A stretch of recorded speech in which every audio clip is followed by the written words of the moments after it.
Ruthless aggression.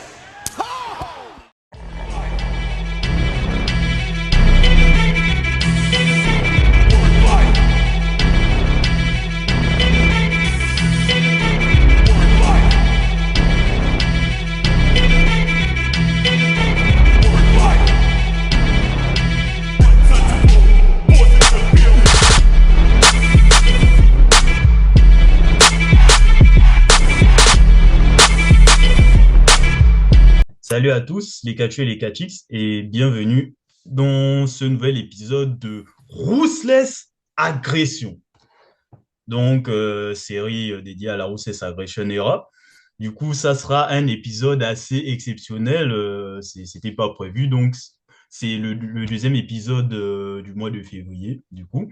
Et justement, en parlant d'épisodes exceptionnels, j'aurai un invité tout aussi exceptionnel en la personne de Swat Wally que vous avez déjà eu l'occasion d'écouter sur la chaîne. Comment ça va, Wally? Ça va très bien. Bonjour Lunatique. Encore un plaisir d'être présent pour ce podcast et ma première pour la Ruthless Agression. Super, super. Du coup, cet épisode, comme vous l'aurez sûrement vu dans la miniature, ça sera la review de No Way Out 2003. Du coup, on continue la road to WrestleMania là-dessus, avec deux matchs assez spéciaux de main event dont on va tranquillement parler. Mais sans plus attendre, on va commencer par l'opener, qui est un match entre Jeff Hardy et Chris Jericho. Avec Jeff Hardy qui avait fait un heel turn, bon, on en avait parlé au dernier épisode, et il est déjà face, c'était assez rapide quand même. Mais bon, en tout cas, c'était un bon match. Oui, alors il me semble même que justement il avait turné. Oh, je voulais juste rebondir sur le turn Oui, vas-y. de Jeff Hardy. Je crois qu'il avait turné à Raw durant un match entre Kane et RVD. Oui, Et c'est ça un heel turn justement. assez inexplicable, mais bon. Mais oui, Raw qu'on avait review avec Pepe Foot d'ailleurs, et là il est déjà face contre Chris Jericho. Mais je ne sais plus si de Ouais. base c'était ce match où c'était Jericho contre Test. Après, bon, j'ai entendu ça vite fait sur la chaîne de la clinique, donc je ne sais plus du tout si c'était dans ce cas de figure. Mais bon. Parce que de base, Jericho était en rivalité avec Test. Mais passons. Bon match, hein, quand même. Bon match, c'est pas pour toi. Un bon opener. Oui, c'était un bon opener qui se regarde. La foule est déjà un peu en action. Hmm. Elle a hâte du retour d'Austin parce que avant que le match commence, tu les entends déjà scander Austin, Ah Austin, oui, Austin. clairement. Ouais, ouais. Mais ouais, bon match. Même Jericho qui pendant un moment se fait aussi acclamer, notamment pendant un des Walls of Jericho. Mhm. J'ai bien aimé le spot de fin avec le Hurricane Rana qui se contre en powerbomb depuis la troisième corde. Mhm. Un bon opener, ouais. Ouais, de la bonne action. Tu as Jeff Hardy qui se dégage du Lions qui était le finisher de Jericho à l'époque. Un bon match à suspense quand même. Ouais. Jeff ne semblait pas du tout ridicule dans ce match. Et ça tombe bien que tu parles du public parce que Mm. bon, on est à Montréal, hein. Donc, c'est en termes Et d'ambiance, en oui. tout cas, ils sont au rendez-vous, même si j'ai tendance à penser que le public canadien fait partie un peu des plus surcotés du catch, hein. Parce que l'ambiance est là, oui, mais Non. tu remarques qu'ils peuvent avoir quelques chants aléatoires quand même. Il y a quelques chants Oui, c'est aléatoires vrai. Mais par-ci je me par-là. fais quand même l'avocat du diable. Alors, je me fais quand même l'avocat du diable.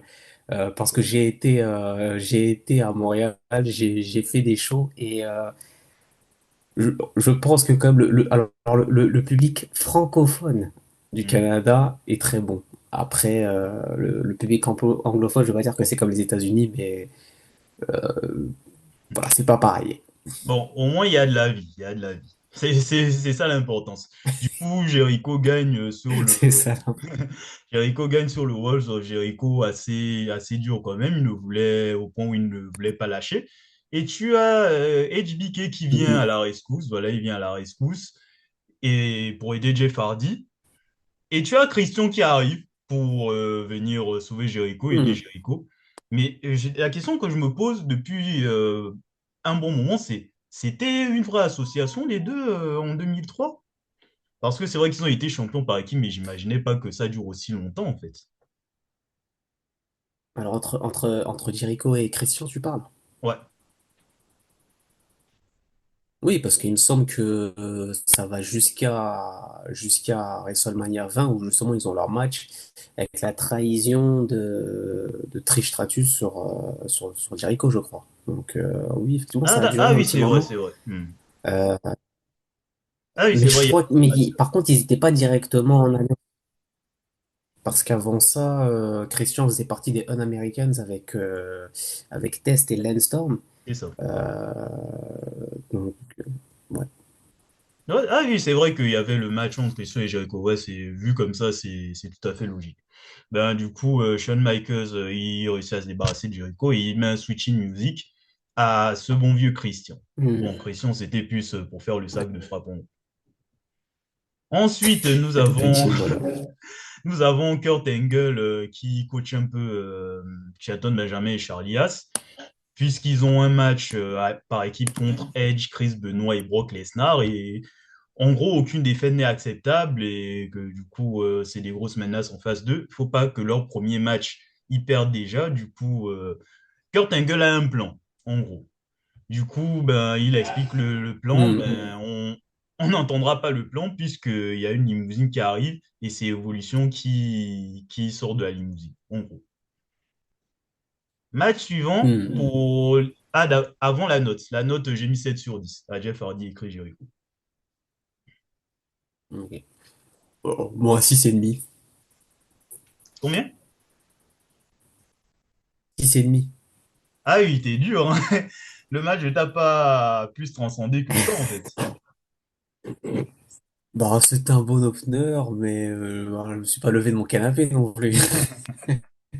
Ok, du coup, 6,5 en moyenne, comme tu es l'invité spécial. Et je trouve que c'est un des matchs sous-cotés de Jeff Hardy à l'époque, vu qu'il n'avait pas une réputation d'être un bon catcheur aussi lors de son premier run. Mais bon, passons à un autre Je suis catch. d'accord. Nous avons le match pour les championnats du monde par équipe, avec la fraîche équipe de Kane et Rob Van Dam contre ceux qui restent des Americans, hein, c'est-à-dire Lance Storm et William Regal.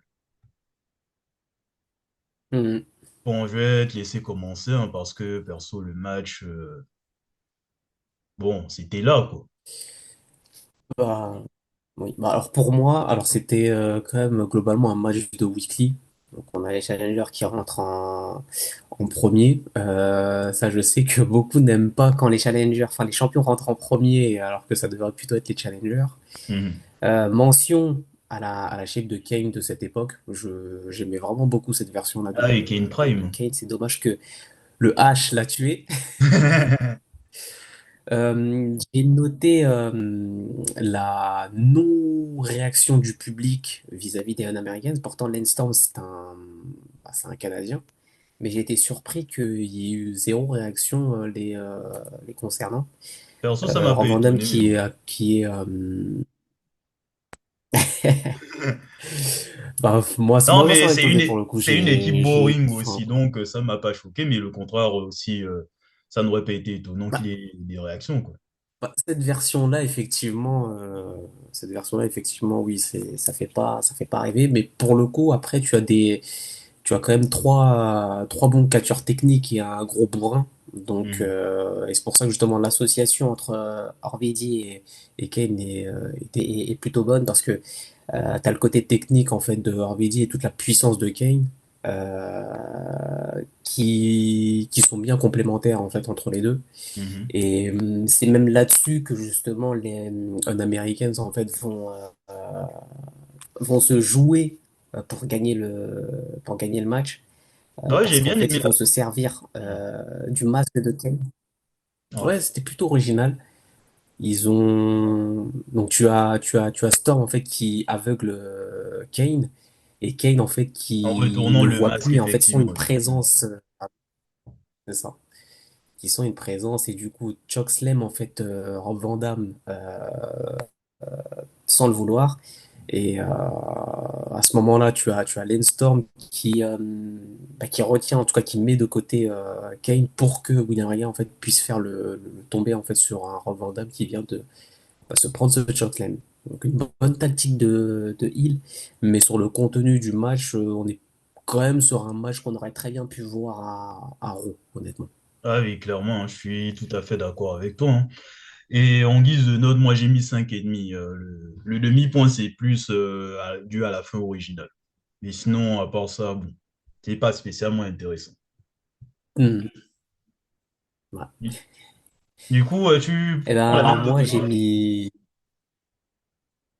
moi. j'ai mis 5 hein. Ah oui. Là, on va être sur une lancée où tu es plus dur que moi. Super. Ben, du coup, voilà. Voilà pour le match. Sinon, à la fin, tu as Robondam qui boude, hein, parce que bon, Kenya a quand même mis un chokeslam, accidentel ou pas, Hmm. où il part seul dans les backstage. Ouais. Ensuite, on Hmm. transitionne vers une interview, hein, de Matt Hardy version 1 avec le mignon. Oui. J'ai jamais son nom à celui-là, mais bon. Tu as Matt Billy Hardy. Kidman. Non, non, celui qui l'accompagne. Euh, Ah, Shannon Moore. Shannon Moore, Shannon Moore, effectivement. Du coup, Matt Hardy, dans l'interview, il dit que bon, c'est en 2 semaines, il devait perdre 2 kilos. Pour le commun des mortels, ça doit être une épreuve insurmontable. Mais en adoptant la matitude, ben, il a réussi à le faire et il va prendre le titre à Billy Kidman.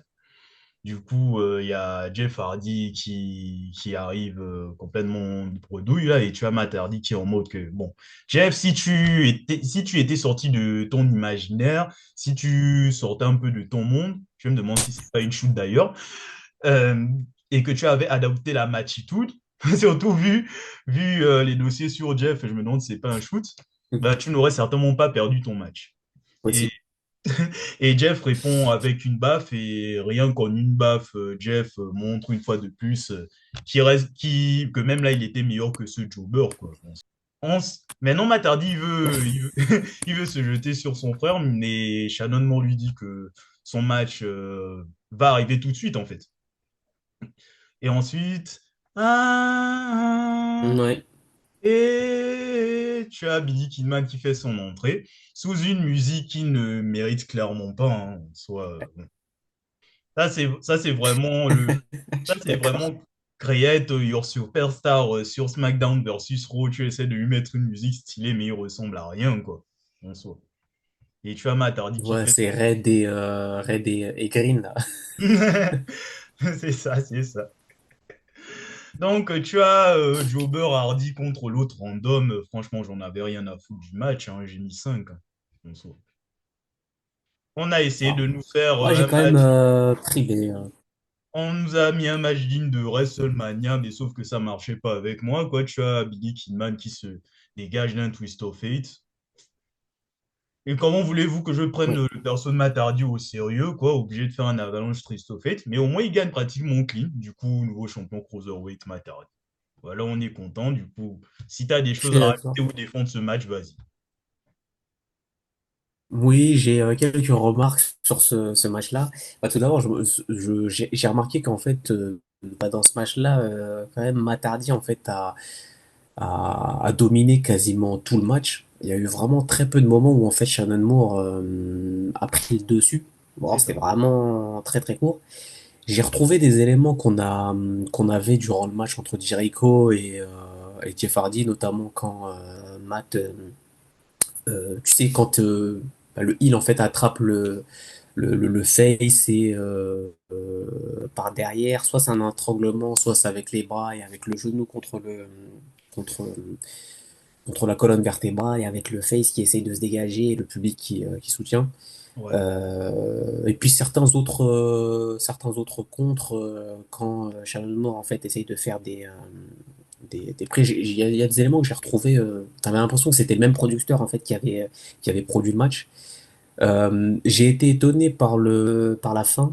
C'est-à-dire que je me souvenais plus que ça se terminait par un twist of fate depuis la troisième corde. Mhm.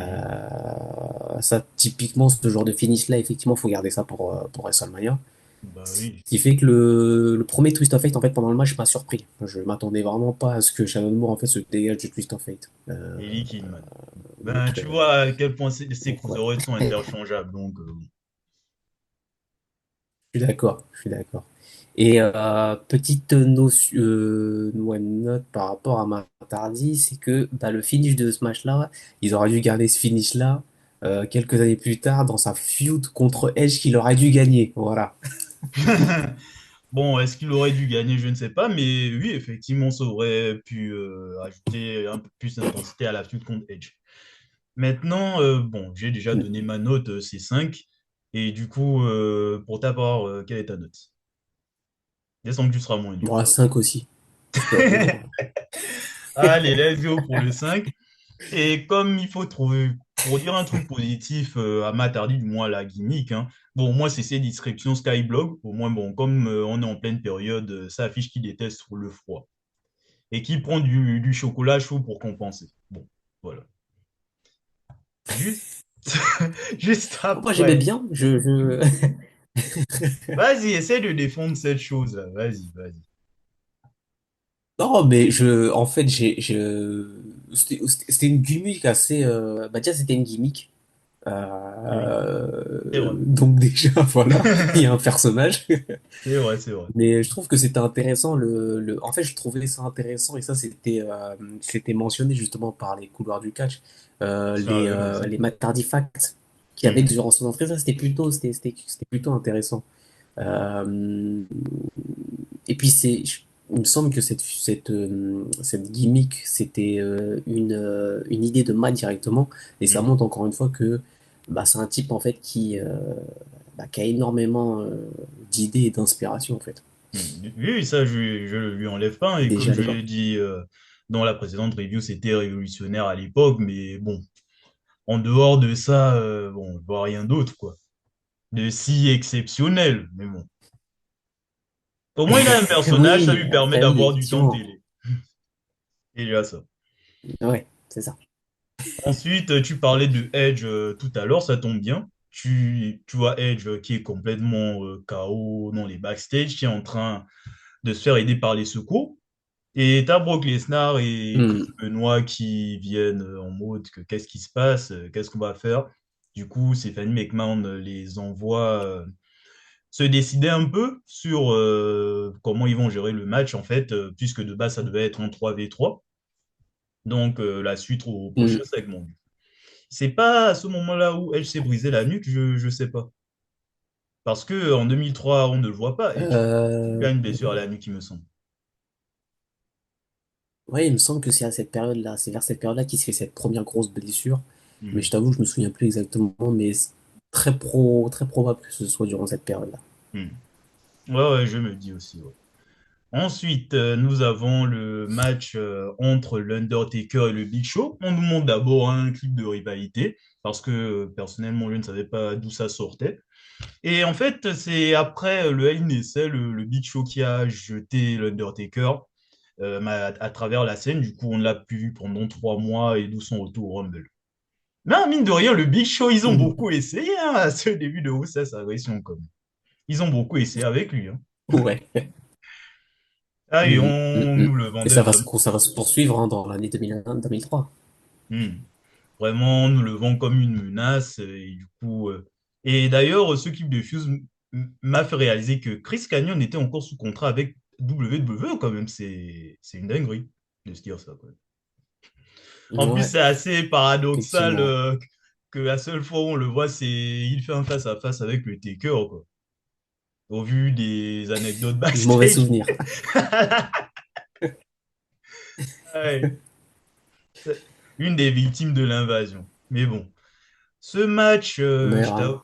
je t'avoue que je suis un peu partagé parce que déjà, c'était plus long. Ça m'a étonné. Et c'est vrai qu'il y avait une partie qui était un peu lente, chiante. Bon, après, tu as l'Undertaker et le Big Show, donc c'est pas étonnant. Mais au fur et à mesure que ça passait, j'aimais bien le match. Hmm. Il y avait pas mal d'intensité, pas mal de brutalité entre l'Undertaker et le Big Show. L'Undertaker qui se défend bien et Big Show qui ne paraît pas non plus ridicule en face, quoi. Donc, ça, j'ai bien aimé. Ah, Avec... Bon, le fait de voir le Big Show mettre des coups de poing sans que ça finisse un match, bon, ça, ça me gêne toujours autant, mais bon, c'était l'époque, on va dire, hein. Oui, Surtout ouais, quand il ouais, ouais, enchaîne des c'est vrai coups que de c'est poing à la bizarre. nuque de l'Undertaker, ça me rappelle des sombres souvenirs d'avril 2009. Ah, j'avoue que ça m'a traumatisé à l'époque. Mais en plus, Ouais, Undertaker est à ouais, 100, mais voilà, il se bat comme il peut. Tu as E-Train qui intervient parce que va te faire foutre, visiblement, mais bon. Ils essaient de nous trouver, ils essaient de nous trouver une explication à l'arrache comme à No Mercy. Non, pas No Mercy, comme à Armageddon, mais bon. Je ne vois pas ouais. pourquoi c'est suffisant, mais tranquille, quoi. Et tu as le Taker qui termine le match en faisant Je pensais qu'il allait faire un Gogo Plata, comme il a introduit en 2008, mais c'est plus un Mhm. triangle choke pour faire pass Mhm. out le Big Show, du coup, victoire de Undertaker. Non, mais en vrai, c'était pas mal, hein. Ouais. Du coup, je sais pas ce que tu as pensé du match. Oui. Bon, bah en fait, moi très vite j'ai été accroché dans le match parce que bon bah le Taker c'est mon catcheur préféré. Donc bah tout de suite je suis investi. J'aimais beaucoup le theme song du Big Show de l'époque. Moi aussi. Donc très vite j'ai accroché. Alors oui, comme tu l'as mentionné, un match entre les deux, forcément le rythme il va être lent. Surtout que bah, l'in-ring du Taker, c'est surtout bah, des punch, pas mal de punch, même si quand il commence le match, enfin très tôt dans le match, il veut utiliser une chaise pour s'en prendre au Big Show et finalement, Hmm. bon, bah, c'est lui qui se prend la chaise avec les Ouais, coups c'est de vrai poing. qu'avant le match, il s'attaque Mm. au Big Show directement, effectivement. Mais en vrai, mine de rien, Donc, du peu que je vois de il y a un l'Undertaker, moment où, du peu que je vois de l'Undertaker, c'est pas si mal, hein, en Mm. vrai, sur le ring, je trouve. C'est pas Ah une mais dinguerie moi monumentale, je le dis à mais chaque fois. c'est vraiment pas mal ce qu'il propose. Oui, bah moi je le dis à chaque fois, que il a eu des bons matchs en 2002, il en a eu en 2003. C'est pas qu'à partir de 2006 qu'il a eu des bons matchs. Hmm. Certes, il en a pas eu autant qu'à partir de cette période-là, mais il y a quand même quelques bons matchs et voilà, on est loin du Taker de 2001, par exemple. Oui, oui, j'imagine. Mais c'est Ouais. vrai que je peux quand même dire la même C'est- chose, hein, depuis que j'ai commencé cette série. De ce que je vois de l'Undertaker, c'est plutôt bien, quoi, globalement. Oui, et puis Mais même sa shape, il est plutôt dans une bonne shape. ouais, de bonnes conditions physiques, hein, et vraiment American Badass, vraiment, il est vraiment charismatique, hein, le mec avec sa moto, vraiment ce côté cool attitude, quoi. Mhm. Ouais, Mais bon, Big Evil Taker, j'aimais vraiment beaucoup. hmm. Bon, même si j'aime pas la musique sur laquelle il est entré là, mais bon, globalement, c'est bien, en soi. Mais il ne Mhm. restera pas cool longtemps parce que tu as A-Train qui l'attaque et qui lui fait une espèce de double chokeslam powerbomb pour finir debout à la fin. Ouais, j'ai A-Train jamais su comment ça s'appelait cette prise-là. A-Train qui finit debout à la fin. Ok, si vous voulez, hein. Que Mhm. veux-tu que je te dise? Ben, je mets Mais 7, d'ailleurs, hein. mais j'ai une question par rapport à ce match-là. Enfin, même d'ailleurs, durant cette période-là du Taker, t'avais souvent Michael Cole qui aimait bien dire, quand le Taker en fait était là, dire le big dog in his yard. Ça te rappelle pas Ah quelqu'un, ouais, ça? ouais, ouais, ouais, c'est vrai, c'est vrai qu'il faisait ça aussi. Ah oui, c'est vraiment... ça nous préparait déjà pour l'avenir, là. Bah ouais, c'est ça. Là, le script est Bah, écrit quand tu par, remarques par, par Oda au lieu de l'individu, Vince McMahon, là. bah, c'est ça. Non, mais quand tu remarques quelques années plus tard avec l'individu en question, il y avait des similarités. Je veux dire, il portait des bottes, des vêtements tout noirs, avec un Ouais. espèce de débardeur, le bras qui était complètement tatoué, des Mm. cheveux longs noirs. Beaucoup de similarités, mine de rien. Bon, même si là, l'Undertaker est hétéro, mais bon, ça, c'est un détail. Du coup, Oui. ta note. Bah, allez, je vais mettre je vais être indulgent, je vais mettre un bon 6. Ok, donc ça nous permet Mais d'avoir... c'est pas objectif parce que voilà. Voilà, parce que ton goût est dans le match, effectivement. Ben, Du voilà, coup, c'est ça. du coup, on arrive au segment suivant. Tu as Eric Bischoff en kimono, hein, il est content face à Chef Morlaix.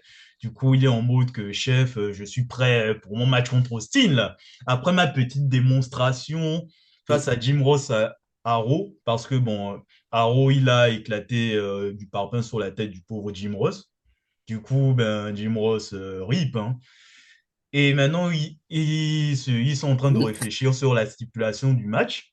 Et tu as Vince McMahon qui salue Eric Bischoff, qui salue Chief Morley, et qui est en mode Eric Bischoff, ce soir, ton match contre Austin, ça sera un 1v1.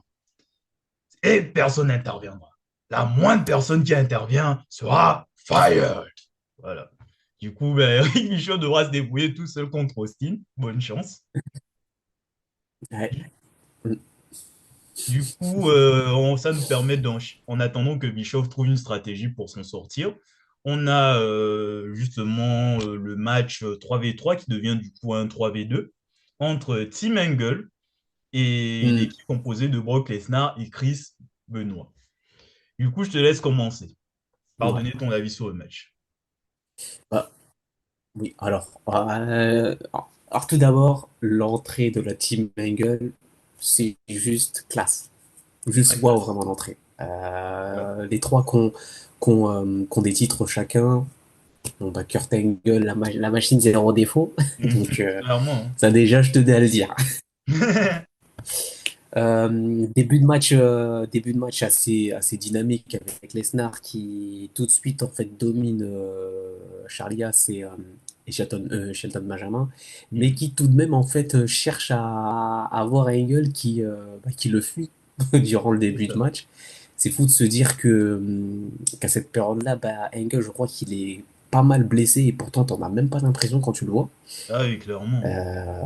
C'est c'est fou, tout comme les German suplex de Benoît, c'est un régal à voir. Ouais. C'est headbutt beaucoup moins. Euh, un moment du match que j'ai bien aimé, c'est bah, quand c'est Benoît en fait qui est dans le ring et qui cherche le hot tag, mais tu vois Shelton qui lui fait, je crois, une ankle lock, mais qui veut vraiment pas lâcher sa jambe malgré bah, Benoît en fait qui cherche à faire le tag en fait à Ouais, Lesnar. c'est ça. Bon, il a réussi à le faire et Lesnar en fait a le hot tag. Non, match digne un match bien dynamique, bah, avec que des bons catcheurs en fait dans le ring, donc ça ne pouvait que être un bon match. Les faces qui gagnent du coup sur un creeper crossface que Benoît fait à Charlie Haas. Et dans Mhm. le même moment, tu as Kurt Angle en fait qui veut intervenir pour empêcher en fait le tap out, mais t'as Brock Lesnar en fait qui fait un F5 à Kurt Angle, et du coup bah Charlie Haas en fait tap out sur le creeper et qui donne la victoire des Faces durant ce très bon match handicap. C'est ça, je suis tout à fait d'accord avec toi. Hein. Tu as tout dit, hein, j'ai rien à rajouter. C'était une vraie clinique de catch et c'était un match. En fait, c'est un match c'est un match digne de SmackDown en fait. Mais ils ont délivré, ils ont délivré. Ouais. Après, je pense que même à SmackDown, le résultat aurait été pareil vu le niveau de catch qu'il y avait dans ce show à Mm. l'époque. Donc, c'était super. J'ai passé un bon moment là, juste devant et vraiment bravo aux cinq performeurs. Hein. Il y a eu le dommage collatéral, Mm. mais en tout cas, bravo. Et du coup, dans ce match-là, j'ai mis un 8/10.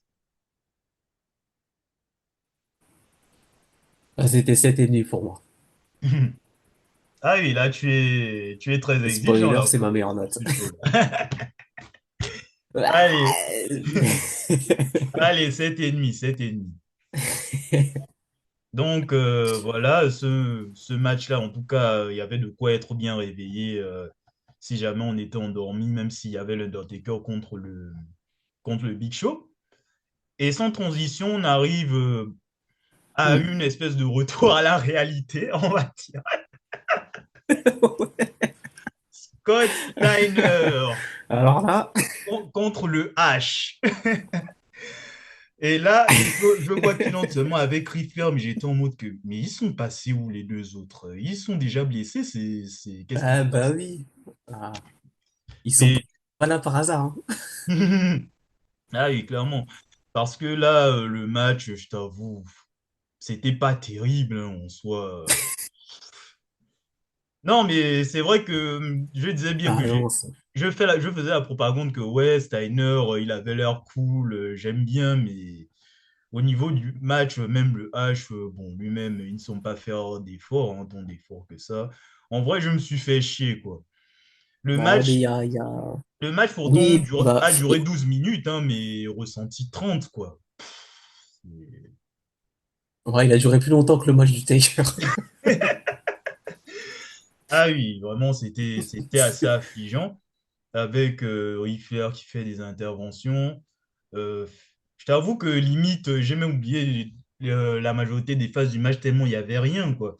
Et tu as Orton et Batista qui arrivent à la Oui, fin. bon, il y a un moment. Steiner se débarrasse de toute l'évolution. Triple H donne un coup de ceinture, Steiner se dégage et ensuite il enchaîne avec un pedigree pour conserver, quoi. Ouais. Bah, il y a quand même un moment, il y a quand même un moment du match que je sais que tu n'as pas oublié, que personne n'a oublié. Est-ce que Rafraîchis-moi la tu vois mémoire, de parce quel moment je parle? Rafraîchis-moi la C'est mémoire parce que là, je suis largué pour ce match-là. c'est alors dans cette séquence du match, Steiner en fait a le dessus sur le H et dans son moveset en fait il met des sortes de balayettes en fait quand l'adversaire en fait se tient sur les cordes en fait. Ouais, Et il y a un moment où enfin la première qu'il va faire, il va tomber en même temps que le H par terre. tellement ça m'a marqué. Ouais. Ah Incroyable. non, les gens, quand ils pensent au match entre Steiner et le H, c'est vraiment cette séquence-là horrible Hmm. qui pense. Mais dans le match, en fait, dans sa globalité, je crois qu'il y a seulement les entrées qui sont intéressantes. Ah bah Sinon, oui, c'est clair, hein. voilà. Et encore, Dire que, les entrées, celles de Steiner. ouais. Dire que j'ai défendu cette merde quand fallait review le Rumble. Mais déjà, quand tu entends le public qui fait des chants boring pendant le match et Oui, qui encourage le H et qui use Steiner, bon, ça t'indique un peu l'aspect du match, quoi.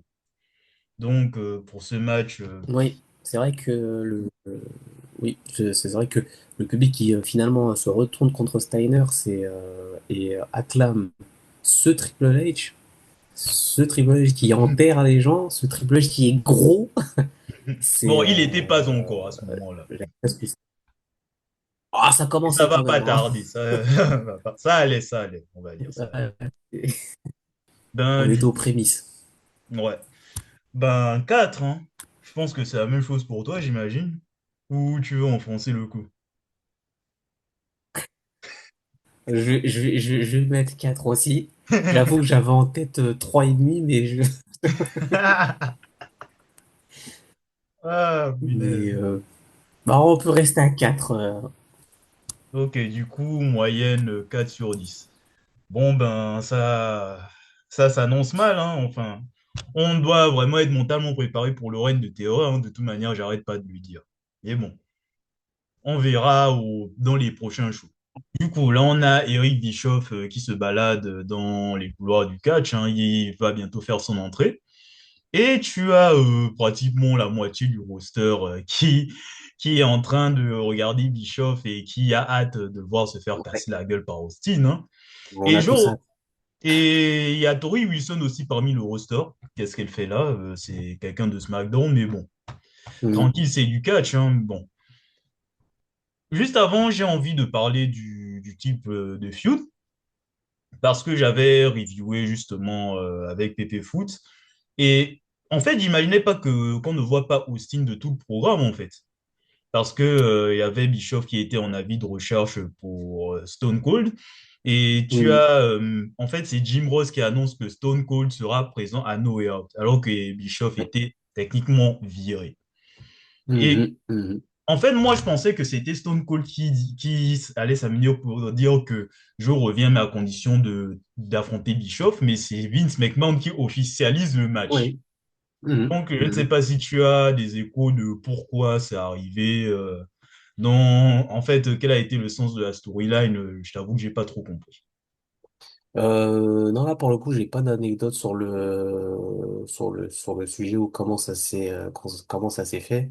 Mais je sais que le retour d'Austin, hors kayfabe, et c'est fait grâce à Jim Ross. Jim Ross, qui est un bon ami Hmm. d'Austin, c'est lui qui a permis justement de faire le lien en fait avec Vince pour reprendre les discussions depuis le claquage de porte par Austin à l'été 2022. Et je 2002. crois, je crois même qu'il y a comment dire, des footage qui sont sortis des conversations téléphoniques entre Austin et les bookers, où justement Austin disait qu'il aimait pas la direction que Ah ouais, prenait le personnage, son personnage, et que à ce moment-là, il était pas trop chaud pour les programmes en fait qui étaient proposés. Ou peut-être que ça d'accord, apparaît d'accord. aussi dans une émission produite par la WWE, mais je sais que j'avais revu ça et il y a pas il y a pas très longtemps. D'accord, très bien, je vois. Bon, ben, merci, soit Wally Investigation, hein, il porte bien son nom, comme vous pouvez le remarquer, hein, cher Kachu Kachix. En tout cas, l'avenir montrera que Austin n'avait pas si tort que ça, finalement, j'ai envie de dire. Bah, Et au passage post-prod, Jim Ross est bien en vie. Il est revenu commenter spécialement pour le match entre Bischoff et Steve Austin. J'avais oublié de le dire. Du mm, mm, mm. coup, t'as Eric Bischoff, il fait son entrée en kimono avec les gants, tout ça, et il dit qu'en vrai, cher public de Montréal, vous n'avez pas vraiment envie de voir ce match, en fait. Vous n'avez pas Mm. envie de voir le massacre de Stone Cold face à moi, vous n'avez pas envie de voir me faire laver, hein. Stone Cold, on peut arranger ça, s'il te plaît. Réglons ça comme des gentlemen. Ouais, au moment où il dit ça, Tu vois, seulement le public explose. Ils ont eu ce ouais, qu'ils attendaient. franchement, Austin s'amène. Non, mais en vrai, Austin, c'était quelque chose, hein. Je réalise de plus en plus, hein, mine de rien, quand même. c'était quelque chose. Ah oui, C'était quelque chose. Et là, ouais, la foule, elle est en délire. Elle est en délire total. Quand il revient, ouais,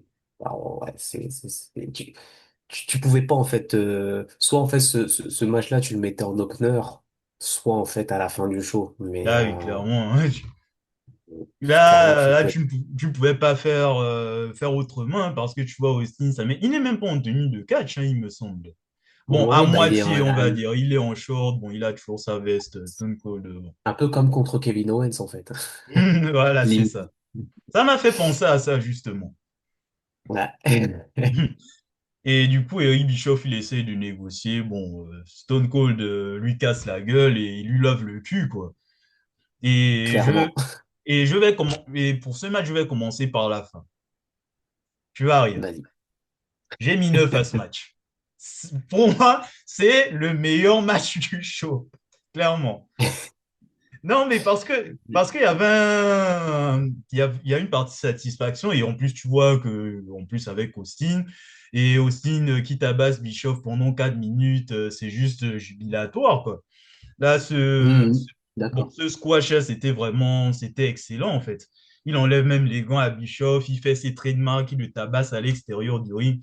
Non, mais en vrai, c'est génial. En Mhm. fait, le film que j'ai eu, c'est le même lorsqu'il a eu son match contre Kevin Owens, en fait. Genre, vraiment, j'ai adoré le Oui. match par le fait que vraiment que ça soit Austin. Vraiment, bon, il n'y a pas qu'avec Austin, mais vraiment le fait que ça soit Austin, ça donne vraiment une grande valeur ajoutée au truc, quoi. Oui, bah en fait, ce match-là, c'était du fan service, mais c'était du bon fan service. Exactement. Parce que les gens, en fait, avaient envie de voir ça, les gens avaient envie de voir Austin, et les gens avaient envie de voir Eric Bischoff sans se prendre une branlée. Donc, C'est ça. tous les arguments, en fait, enfin, tous les ingrédients étaient là pour que on passe, en fait, un bon moment. Surtout qu'en plus, c'est pas très long, mais c'est très efficace. Comme tu l'as dit, c'est 4 minutes, mais c'est 4 bonnes minutes. C'est pas long comme à WrestleMania 27, par exemple. là, le timing est parfait. Et le Voilà, c'est ça. cast-time, c'est parfait. C'est très, très bien comme c'est. Et bon, ça, je le dirai un peu plus tard, quand on fera le bilan du show. Mais j'ai un truc à dire par rapport à ce match-là, mais je le garde Ok, pour la ça fin. marche. Ok, ça marche. Ben, de toute manière, on n'a rien de plus à dire, hein. C'est Stone Cold qui casse la gueule à Bischoff fin, quoi. Et en plus, il fait durer le plaisir en faisant ce 3 stunners, tu vois, Bischoff qui est C'est mort. ça. Même après le match, il en rajoute un quatrième. Il quitte le Ouais, ring. Il revient sur le ring. Je pensais qu'il allait en mettre un cinquième et c'est pour célébrer avec la foule, quoi. Là, je ouais, non, pense c'est que pas. même le concerné, il sentait un peu l'énergie transmise par la foule. C'était cool. Ah, ben oui, ouais, c'est magique. Clairement. Du C'est pour coup, ça qu'on aime. en notes, t'as mis combien? Ah, alors, je t'avoue, moi, ce match-là, je l'ai pas considéré comme un match, je l'ai plus considéré comme un segment, mais ouais, un 8 et D'accord. demi. 8 et demi parce que en fait, à chaque fois que je regarde ce match, entre guillemets, bah, prends du plaisir, en fait. Hmm. Donc, je m'en Ah lasse oui, pas, c'est en ça. fait. Ben oui, l'essentiel a été fait, hein. Du coup, moyenne 8,5 à ce match. Du coup, on arrive directement dans le main event. Le duel des Hollywood, hein. Tu as Hollywood Rock contre Hollywood Hulk Hogan, qui n'a d'Hollywood que le Mm. nom. Mais Ouais. en tout cas, belle entrée de Hulk Hogan, hein, sur Voodoo Child à ce moment-là, avec bonne vibe avec le public de Montréal. Tu as Hulk Hogan qui profite Bon, c'est sa aussi. deuxième maison, hein. Bah oui, clairement, hein. Et tu as The Rock qui fait le clown à l'extérieur aussi.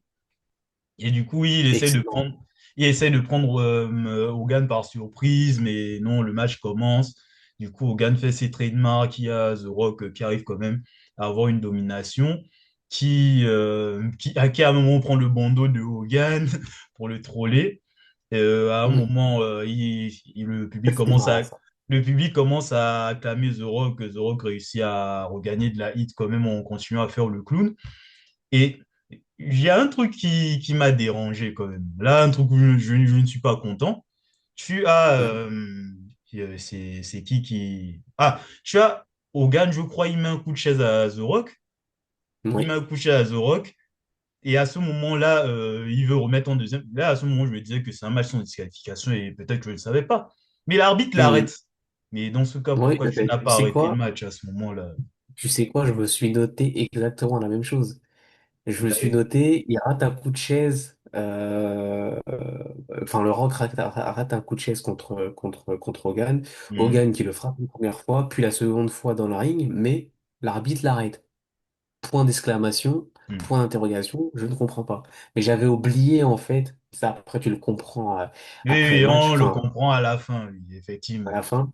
Et Mais parce que Hogan, quand il avait mis des coups de ceinture, ah non, c'est Zoro qui met des coups de ceinture à Hogan. Je me disais que bon, ça ne compte pas parce que la ceinture d'Hogan, c'est plus un vêtement qu'une vraie arme, quoi. Et j'ai compris à la ouais, mais quand fin, même. parce que globalement, en fait, ça me donnait une vibe, bon, c'était un peu, ils essayaient de nous faire une redite inversée de WrestleMania 18. Bon, sauf que là, Ouais. bon, c'est un peu moins bien parce que WrestleMania 18, ça reste quand même l'un des plus grands matchs de l'histoire du catch, quoi. Mhm. Et tu vois, Hogan, voilà, il fait sa classique Hulk Up. Ça marche toujours aussi bien, quand même, mine de rien. Ouais, ça marche toujours aussi, Le hein. you! Voilà. Déroule sur le rock, voilà. Coup de la corde à linge, coup de la corde à linge. Big Boot descend de la cuisse. Un, deux, la lumière s'éteint. Ouais. Ok, d'accord. Et Kirk est venu, qu'est-ce qui se passe? Et Le truc est voilà, là. j'allais dire qu'à ton pouvoir de l'overbooking, qu'est-ce qui se passe? Vince, il va envoyer quelqu'un. Tu vois ce monde, l'arbitre est au sol. Tu as Hulk Mhm. Hogan qui est en mode, les gars, attends, qu'est-ce qui se passe, brother? Et tu as Vince McMahon qui s'amène, il fait son entrée, il distrait un peu Hogan. Et t'as l'arbitre qui pousse la chaise vers The Rock. Ouais. Il était en mode que, mais what? Ensuite, The Rock, il met un coup de chaise, People's Elbow ou Rock Bottom, je ne sais plus, pour gagner. Il met un coup de chaise, puis ensuite il fait le rock bottom. Ah, Rock Bottom, autant pour moi. Et du coup, ben, victoire, The Rock 2-0, voilà, victoire. Et tu as Vince McMahon qui lève le bras de l'arbitre et de The Rock, voilà, du coup. Et donc, il fait un deuxième entourage Screwjob, c'est incroyable. Ah, il est incroyable, hein. Enfin, troisième techniquement, il y a eu. Ah non, est-ce que Survivor Series 1298 c'était à Montréal? Non. C'est ce que j'étais en train de me demander, justement. Non, non, je pense pas, je pense pas. Donc, deuxième Montréal, Job, on va dire. T'as raison. Et après, bon, tu as Vince qui les envoie au vestiaire en mode que laissez-moi, je gère, je gère. Et ensuite, il vient narguer Hogan. Il vient narguer Hogan, il enlève son costume, tu vois, seulement t-shirt, nothing! En mode que voilà, j'ai créé la Hulkamania, tu n'es rien sans moi, etc., quoi. A-t-il tort? Il n'a pas spécialement tort, du coup, voilà, Vince McMahon qui humilie un Hogan en sang pour terminer le show. Mm. Mais non, Et la... mention spéciale quand même à la shape de Vince, faut Ouais, dire. c'est vrai, j'avoue, c'est vrai. Non, mais c'est vrai que Vince, il avait quoi, 60 C'est- balles à l'époque, il avait une shape comme ça. Bon, il y a un peu de stéroïdes, j'imagine, mais Mais à aujourd'hui, noter et tu quand sais même très fort. aujourd'hui encore, en 2026, il a encore Il cette ressemble à shape-là. ça. 80 ans passés, il ressemble encore à ça, quoi. C'est ça qui est fou. Et le mec n'est toujours pas mort à l'heure où on parle. C'est quand même fort, C'est hein. c'est fort. Non, mais en vrai, j'ai une anecdote par rapport à ça, justement. Quand Kurt Angle était revenu à la WWE en 2017, je crois que c'était pendant un repas. Euh, alors, c'était pas en 2017, mais en tout cas, c'était après le retour de Kurt Angle. Mhm. Donc, malheureusement, tu as la mère de Vince qui était décédée et qui avait atteint, je crois, les 100 ans. En tout cas, qui n'en était pas loin. D'accord. Et Vince dit en fait à Kurt, et en fait Kurt il le raconte ça durant son podcast, il dit que Vince lui dit Kurt, je sais ce que tu penses. J'ai l'intention de vivre jusqu'à 100 ans. Bon, Je après, dis, j'ai envie comment de tu fais dire, comme ça ça? serait pas étonnant, hein, parce Ce que serait pas étonnant. à le voir, t'as l'impression qu'il est immortel, quoi. Ah, mais il s'accroche à la vie. De toute façon, tous ceux de sa génération, ils s'accrochent à la vie, hein. Tous Ah oui, clairement. ces genres de manias oligarques, ils s'accrochent à la vie. C'est clair, c'est clair. Du coup, ce match, j'ai mis un 7,5 quand même. C'était bien, mais pas à Ah, la hauteur de ce qu'il y avait avant. Mais après, bon, c'était pas le but, j'ai envie de te dire. ouais, c'était pas le but, mais tu passes quand même un bon moment. Et la fin de match te frustre, le résultat il te frustre. Même si tu pouvais te douter que Rock aurait gagné, t'as quand même une bonne hit en fait sur la fin de match et ça frustre. Tu rentres énervé, mais alors pas énervé pour un overbooking ou parce que de mauvaises choses ont été faites, mais parce Mhm. que les heels ont bien rempli leur rôle, quoi. Voilà, c'est ça, c'est le résultat attendu. Et tu as encore plus envie que Face prenne sa revanche, que Hogan prenne sa revanche à Exact. WrestleMania. De toute manière, on en Exact. parlera dans le mois prochain de son match contre Vince McMahon. Il y aura Ouais. beaucoup de choses à dire. Ah bah, Du coup, quelle est ta note? 7 parce que comme je l'ai dit, tu passes un bon moment, mine de rien. C'est ça.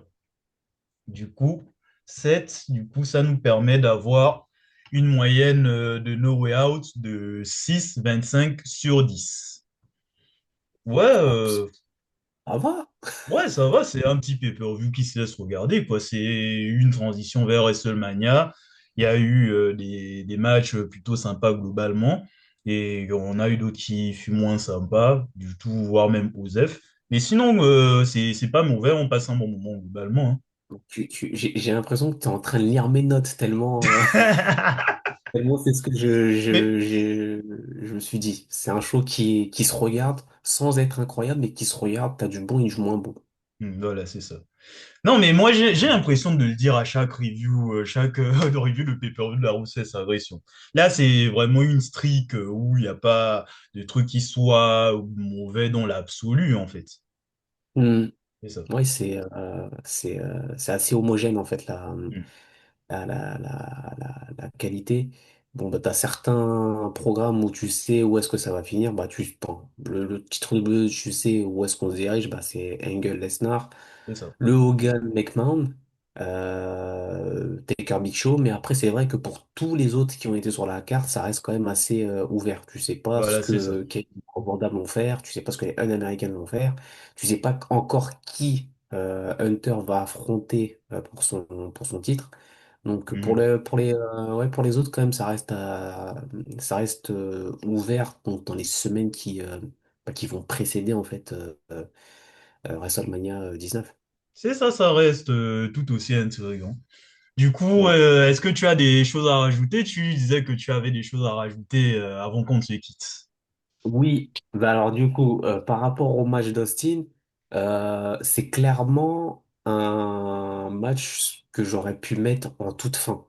Ça m'aurait pas Hmm. dérangé de terminer en fait le show sur, euh, sur le retour en fait d'Austin depuis Ouais, plusieurs pareil. mois. Hmm. Euh, et Bischoff qui se fait bien castagner. Ça aurait été un bon feel-good moment en fait pour clôturer en fait ce show. Mais je comprends la volonté de mettre bah, le dernier match Hogan Rock parce que bah, déjà le nom, le star power Oui. du match. Et parce que vu que c'est un pay-per-view de transition durant la Road to WrestleMania, bah, il faut quand même bah, il faut garder Ben, il du faut finir avec suspense. de gros morceaux, quoi, c'est ça. C'est ça, exactement. Hmm. Donc voilà, Et aussi donner une ouverture pour WrestleMania, effectivement. c'est ça, c'est ça. Bon, ben voilà, je te remercie, soit Wally Investigation, hein. On devrait t'appeler comme ça pour, si on a besoin d'anecdotes, voilà, on peut s'adresser à lui. Du Ah, coup, merci. du coup, Ah, les gars, merci encore pour cette deuxième invitation du coup à ton émission. Je prends toujours autant de plaisir à échanger et écouter tes différents podcasts. Mes préférés, c'est quand tu es dans la sauce. voilà, là où on me pousse, on essaie de me pousser dans mes retranchements, voilà, tranquille. Exactement. Faudrait Mais peut-être que je t'invite un jour, mais bon, je verrai. ah bah, ah Il y bah, a des trucs, sujets corsés aussi. disons que Pépé Foot, il m'a donné des idées là. Ah merde, pourquoi j'ai donné une idée aussi comme ça? Mais bon, Donc attention. c'est pas à l'ordre du jour. Du coup, les Cacho Bah, Cachis, vous savez ce qu'il vous reste à faire, hein. Vous abonner, liker, commenter, à partager. Vous pouvez aussi continuer à voir la série sur la Ruthless Agression, hein. De toute manière, il y a une playlist sur la chaîne. Et dites-nous aussi ce que vous avez pensé de cette ère si vous avez vu des shows par rapport à ça. Du coup, là, c'est le 11e épisode, bientôt la fin pour cette première saison. J'avais prévu de faire 10 épisodes normalement, mais là, on va arriver à 12, hein, du coup. mm, Comme c'est là, c'est ouais. le 11e. Et sinon, entre-temps, on se retrouve pour une prochaine vidéo qui sortira un jour. À bon attendeur, salut!